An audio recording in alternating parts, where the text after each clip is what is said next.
Agriculture supervisor exam की तैयारी करने वाले सभी साथियों को मेरी तरफ से नमस्कार। उम्मीद करता हूं कि आपकी तैयारी बहुत अच्छे से चल रही होगी। तो आज हम जो बात करेंगे वो इन 5 बिंदुओं पर बात करेंगे। पहला है कि अंतिम 3 महीनों का हम यूटिलाइज कैसे करेंगे। दूसरा, एग्रीकल्चर कहाँ से पढ़ें। तीसरा, कट ऑफ कितनी जाएगी। चौथा जो है कि MCQ मैराथन से सिलेक्शन। और पांचवा, सफलता त्याग मांगती है। तो ये जो 5 बिंदु है, इनमें से जो ये 3 बिंदु है, पहले 3 बिंदु, ये तो वो हैं जो मेरे को जो है वो टेलीग्राम से या इंस्टाग्राम पे मैसेज से या और है जो मेरे पास जो मैसेज आए थे, और उनमें सबसे ज्यादा जो चीज पूछी गई थी वो ये 3 चीज थी, और ये 2 जो है वो मैंने मेरी तरफ से लिखी है। तो हम एक एक करके इन सभी बिंदुओं पर बात करेंगे। सबसे पहले हम बात करते हैं कि अंतिम 3 महीनों का यूटिलाइज कैसे करें। तो अगर हम आज से बात करें तो आपके पास जो है वो लगभग, अगर हम बात करें तो 2 महीने और 20 दिन है, लगभग। तो अब बात ये आती है कि इन 2 महीने 20 दिन का हम यूटिलाइज कैसे करें। तो मैं आपको एक बात कहता हूं कि आप एक काम कीजिए। अभी जैसे आज अगर हम बात करें तो ये जो जनवरी का महीना है, अभी जो 5-4 दिन बचे हैं जनवरी में, तो आप इनमें क्या कर लीजिए, अपना मेटर डिसाइड कर लीजिए। मेटर डिसाइड कर लीजिए, यानी कि आप ये देख लीजिए कि मेरे को एग्रीकल्चर जो है वो कहाँ से पढ़नी है, हिंदी कहाँ से पढ़नी है, जीके कहाँ से पढ़ना है। आपके पास आपका मेटर डिसाइड होना चाहिए, और फिर आपको उस मेटर से इधर उधर नहीं होना किसी भी हालत में। मतलब ये होगा, वरना क्या होगा कि मार्च में कोई कोचिंग है वो नई बुक निकाल देगी, कोई नया मैटर आ जाएगा, तो आप सोचोगे कि यार ये भी पढ़ लूँ।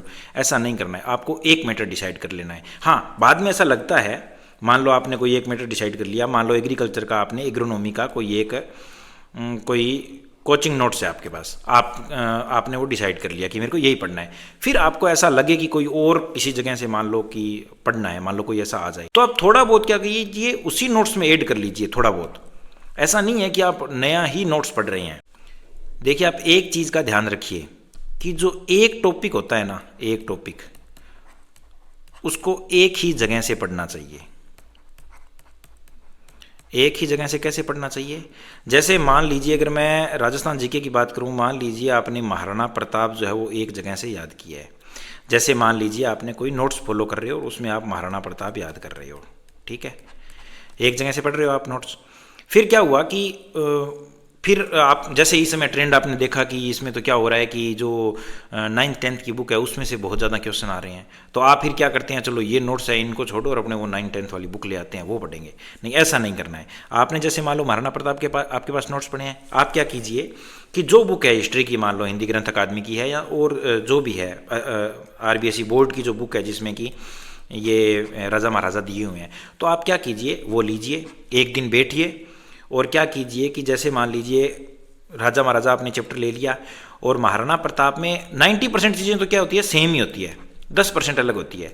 तो आपको लगा कि ये इंपॉर्टेंट चीज़ है जो मेरे नोट्स में नहीं दी हुई है और RBSE बोर्ड की बुक में है, तो आप क्या कीजिए, वहीं लिख लीजिए। जैसे मान लीजिए ये पेज है आपका, तो आप क्या कीजिए, यहाँ एक A4 साइज़ की या फिर छोटा जो है वो पेज काट करके चिपका लीजिए, यहीं चिपका लीजिए और उस पर ही लिख लीजिए।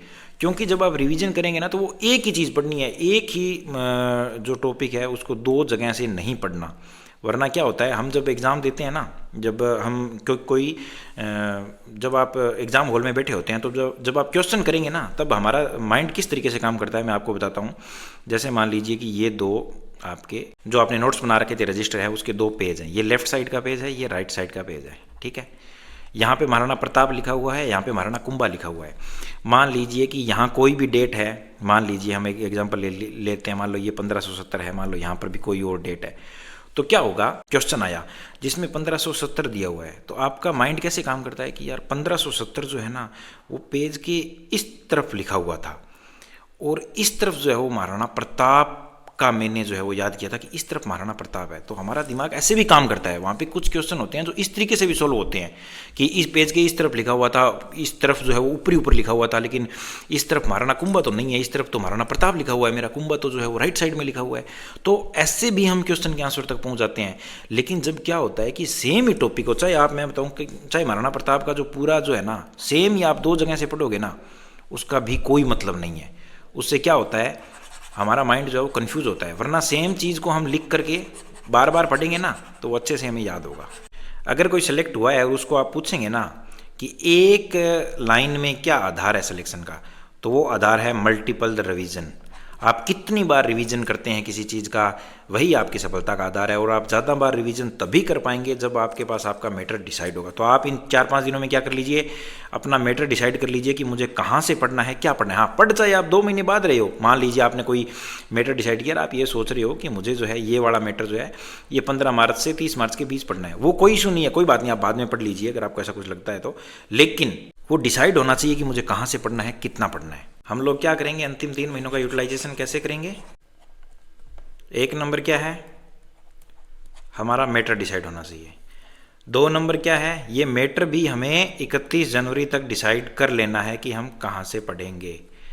तीसरा क्या है, एक टॉपिक एक ही जगह से पढ़ना है,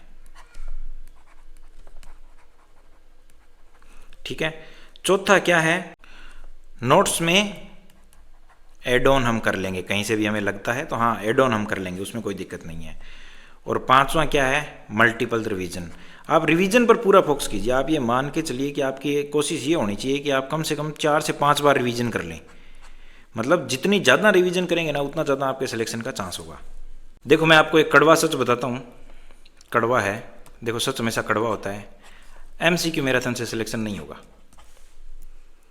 लेकिन लोग देखते सबसे ज़्यादा यही है। क्यों देखते हैं पता है, कि इससे क्या होता है, आदमी रिलैक्स रहता है कि MCQ करा रहे हैं तो वो क्या अपने आप में रिलैक्स रहता है कि ठीक है, मेरे को ना तो कोई नोट्स बनाने, ना कोई ज़्यादा दिमाग लगाना, सामने वाला MCQ करा रहा है, वो उसका आंसर बोल रहा है, आप देख रहे हो, आप अपने दिमाग में ये सोच रहे हो भी मैं तो पढ़ रहा हूँ, मैंने 3 घंटे तैयारी कर ली, 4 घंटे तैयारी कर ली, तो मैं तो खुश हूँ भाई, ठीक है मैंने पढ़ लिया। लेकिन आप अपने आप से झूठ बोल रहे हो, इस चीज़ का कोई मतलब नहीं निकलेगा MCQ मैराथन से। हाँ, अगर कोई ऐसे मैराथन है ना, जैसे मान लो किसी ने मैराथन कराई, हॉर्टिकल्चर की कंप्लीट मैराथन करवा दी, मान लीजिए आपने हॉर्टिकल्चर की, ठीक है, और हॉर्टिकल्चर आपने नहीं पढ़ी है, आपने नहीं पढ़ी हुई है हॉर्टिकल्चर, तो आप वो कर लीजिए, कोई बात नहीं। आपको लगता है कि मेरे पास जो नोट्स है वो सही नहीं है, मैंने अच्छे से नहीं पढ़े, ये मैराथन है तो मैं इसको कंप्लीट कर लेता हूँ। लेकिन फिर आप एक काम कीजिए, सिर्फ यही पढ़िए, फिर और ज़्यादा इधर उधर ध्यान मत दीजिए। आपने ये मैराथन कर ली, इसके नोट्स कर लिए, और फिर आपको अगर कोई और सोर्स लगता है तो वो इसमें ऐड ऑन कर लिए, बस बात खत्म।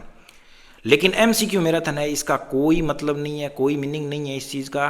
क्योंकि क्या होगा कि हाँ, आप टेस्ट जरूर दीजिए। अब जैसे मैं ये कहूँगा ना, आप टेस्ट सीरीज कोई भी ज्वाइन कर लीजिए, टेस्ट सीरीज जरूर ज्वाइन कीजिए। क्योंकि टेस्ट सीरीज से क्या होगा कि हमें पता लगता है कि हम कहाँ स्टैंड कर रहे हैं इतने लोगों की भीड़ में, हमें एक आइडिया रहता है। अब बात ये भी आती है, कई लोगों ने ये भी पूछा था कि हम टेस्ट सीरीज जो है वो कहाँ ज्वाइन करें।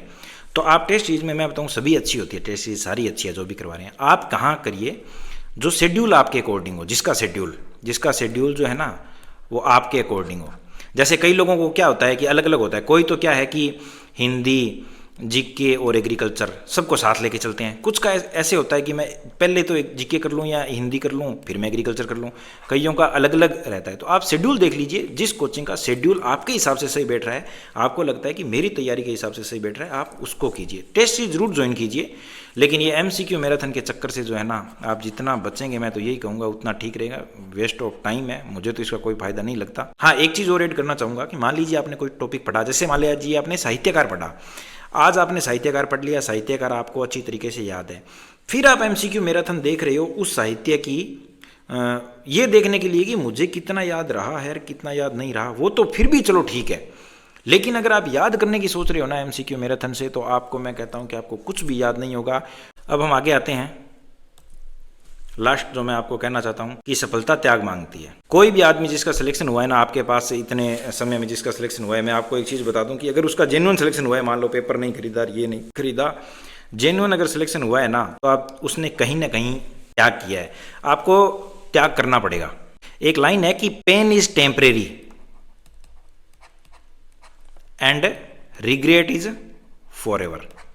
यानी कि अगर आपको कोई तकलीफ होगी ना, आप तैयारी कर रहे हो, आप मतलब 10-10 घंटे पढ़ रहे हो, 8-8 घंटे पढ़ रहे हो, तो क्या होगा कि हर आदमी का मन करता है ना कि वो कुछ अलग करे, कोई घूमने जाए, कोई मूवी देखे, कुछ भी ऐसा है कि कुछ अलग करने का मन करता है, पढ़ने का मन कम करता है। लेकिन हम पढ़ेंगे तो थोड़ा तकलीफ तो होगी, लेकिन वो तकलीफ जो है ना वो तो टेम्परेरी है, वो तो आपके 2 से 3 महीने की है। लेकिन अगर यहाँ ये 2-3 महीने आपने अच्छे से नहीं किया ना, तो जो रिग्रेट रहेगा ना वो हमेशा के लिए होगा। कई बार क्या होता है, हम एक भर्ती चूक जाते हैं ना, मान लो आप इस भर्ती में 1 नंबर से चूक गए, तो कई बार ऐसा मैंने खूब लोगों के साथ ऐसा देखा है कि उसकी पारिवारिक प्रॉब्लम ही कुछ इस तरीके की हो जाती है कि आगे वो तैयारी नहीं कर पाता। या उसकी फाइनेंशियल कंडीशन इस तरह से आड़े आ जाती है कि आगे वो तैयारी ही नहीं कर पाता।